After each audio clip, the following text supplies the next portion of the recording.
The most recent numbers from the CDC show that in 2021, more than 71,000 people died of a fentanyl overdose. That's about 195 people a day. In response to the surge of overdose deaths, the Jacksonville Sheriff's Office now has an entire unit dedicated to investigating these cases.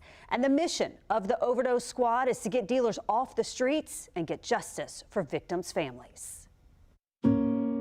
Somebody snuffed out Lee's life in a heartbeat for a few dollars. There she is at the beach. It's just shy of 2 years since Patricia Brantley came home from work and found her only child, Lee Brantley, lifeless in her bed. Her beloved dog was by her side. I come home and relive this every night.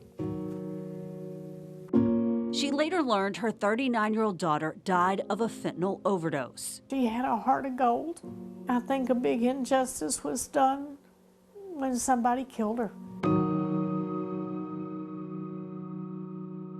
Police found a string of text messages on Lee's phone with a man they identified as Derek Smith offering her illegal drugs. Within hours of her last text, saying she was on her way to meet him to get the drugs, she was dead.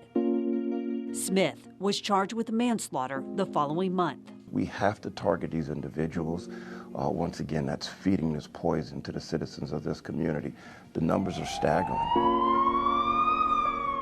We've had a day where we've had an investigator respond to 7 narcotics-related overdose deaths. Assistant Chief Edwin Cayenne with the Jacksonville Sheriff's Office says police responded to nearly 500 overdose deaths in 2022, up about 15% from the year before. We focus so much on murder rates. Like, here's the murder rate. Here's how many people died by shootings. Put the magnitude of fentanyl into perspective when it comes to the impact it's having on the First Coast. The 496 out of this area, that would be quadruple our murder rate that we're experiencing locally.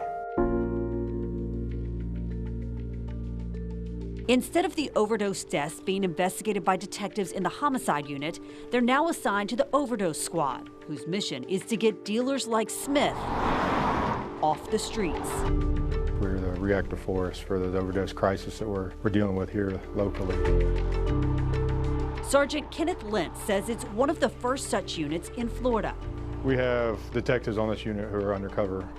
They respond to these scenes, they investigate it thoroughly, and they're very good at figuring out who the potential dealer is and tracking back to them and eventually charging them with potentially manslaughter or even first-degree murder. 6 detectives are assigned to the Overdose Squad. Sergeant Lentz says out of 471 overdose death investigations, 126 were cleared last year by arrest.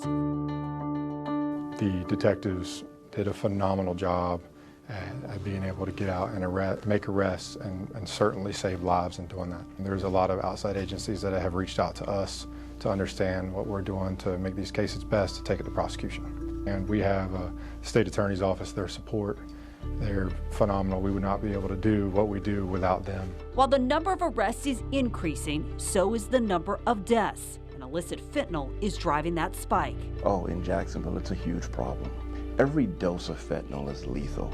That's why they say it's so important to let everyone know it's being laced into all kinds of street drugs and fake pills. It's come in all forms. You know, we're even seeing fentanyl laced in marijuana. So if someone's thinking that they're purchasing marijuana and then they're collapsing and dying because it's laced with fentanyl, that's the effect that it's having. And it doesn't discriminate. The Overdose Squad is responding to all parts of town, with the highest number of deaths on Jacksonville's west side. It's due to, you know, a lot of the hotel, motel extended stays. We're seeing that around the Youngerman, Blanding Boulevard area, as well as the South Side area. The drug dealer who gave Patricia Brantley's daughter the fentanyl that killed her learned his fate last year. It was a verdict, a guilty verdict. He was convicted of manslaughter and drug charges and sentenced to 30 years in prison. Do you feel like justice was served? Yes. I wish it could have been more.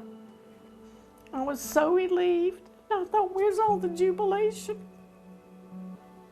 As much as I wanted that to be like that, you don't want to prosecute somebody or see harm to come to somebody, but it had to be.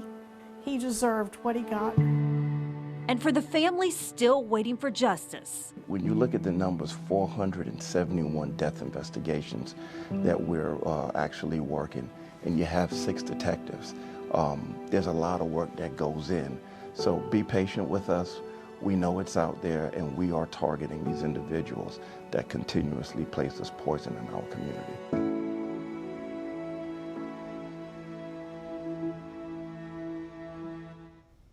So here's how you can help raise awareness. Talk to your kids, talk to your family and your friends about just how deadly fentanyl can be. Just one pill, just one time using drugs could very well be your last.